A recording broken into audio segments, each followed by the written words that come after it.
Mind you ukuthi ena kwenziwelani uxolise ngokuthola abantwana la ekhaya uyintombazane ungesiyinkehli.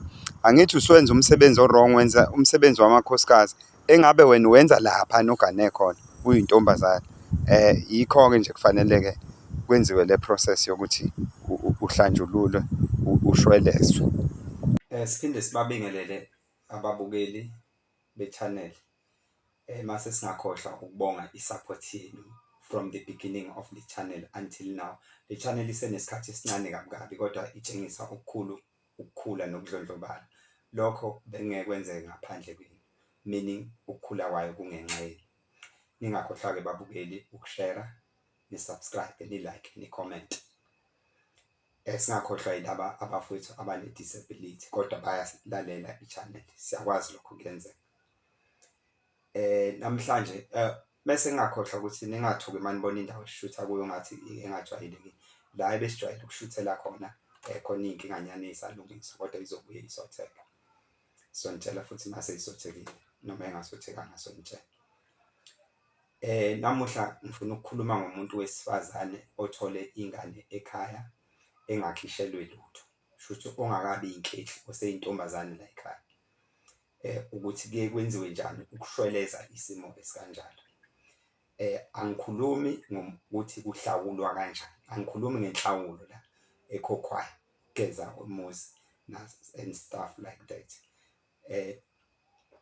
Yabona mangabe uyintombazane la ekhaya mase uthola ingane, awukhishelwe lutho, akwenziwe lutho. Whether lo muntu okutholise ingane uhlawulile noma akahlawulanga, kodwa mawungakakhishelwa lutho, ungakabi inkehli yomuntu, ngoba phela inkehli yomuntu umuntu osekhehliwe shuthi ukhokhelwe konke.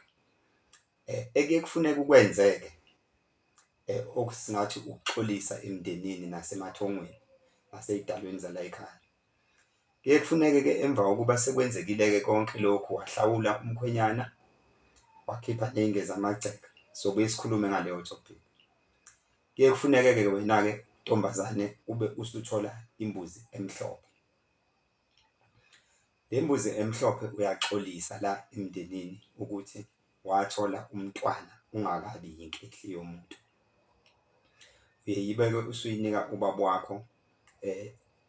Le mbuzi-ke mase-ke enza-ke usiko lakhona-ke ekhaya mangabe kwenziwa into yesixoliso, ngoba it's like inhlambuluko kodwa-ke akusiyo inhlambuluko, ukuxolisa lokho. Omunye umuntu uzothi-ke uma engabe engasekho ubaba, singasenawo ubaba-ke ngenza njani? Angithi phela ukhona lo muntu in-charge ukushisa impepho, ngoba phela iyashiswa impepho ukubikwa ukuthi lento eyenziwa la ekhaya eyani. Uyena-ke oyobe eserana leyo process. Ibisihlatshwa isidliwa-ke la ekhaya, idliwa yiwo wonke umuntu ola ekhaya, laba abangaphandle babekhona futhi asibancisha. Kuyenzeka-ke ukuthi wathola umntwana mhlambe ngomthungo, kufuneka futhi enye inhlawulo lapho yokuthi wathola umntwana ngomthungo. Ikhishwe ubani njalo? Ikhishwe uwe wena ntombazane. Lokho-ke nakho kuyenziwa ngembuzi kodwa uyakwazi ukuthi ukwenze ngenkukhu. Ukwenza kanjani ngenkukhu? Ubaba uye bese unquma le nkukhu mase kuthathwa inyongo yayo, ngoba uthole ngomthungo phela umkhokha lona.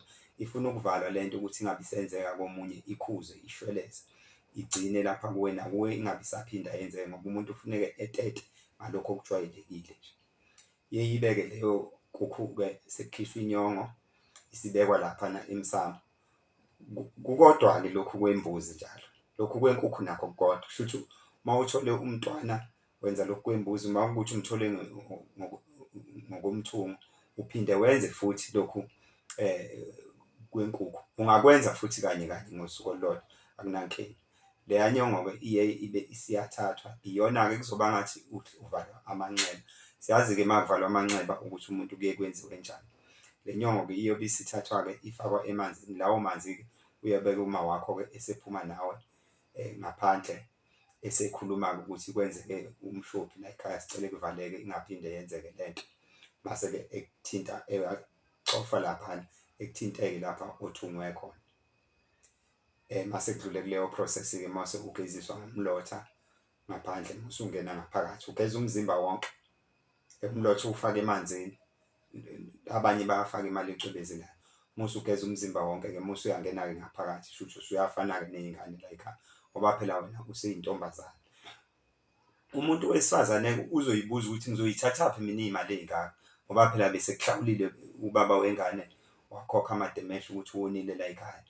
Mind you, ukuhlawula njalo akufani nokulobola kodwa usuke usuqalisile uma ngabe uyikhiphile inkomo kamama la ekhaya. Ukucebisa nje yonke lento ngoba wena awuzenzanga, akuso wacela ukuthi kwenzeke lento, wawuthandana nomuntu.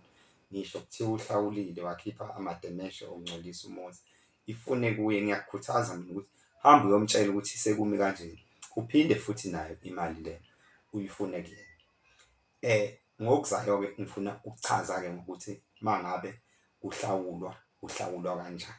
Uma kuhlawulwa umntwana kukhishwa konke izinto ey'khishwayo, ngizochaza ngazo kwividiyo ezayo. Ungakhohlwa-ke mbukeli ukusubscribe, ushere nasemagrophini, naku-Facebook siyatholakala, naku-TikTok, naku-Instagram. Siyabonga ababukeli.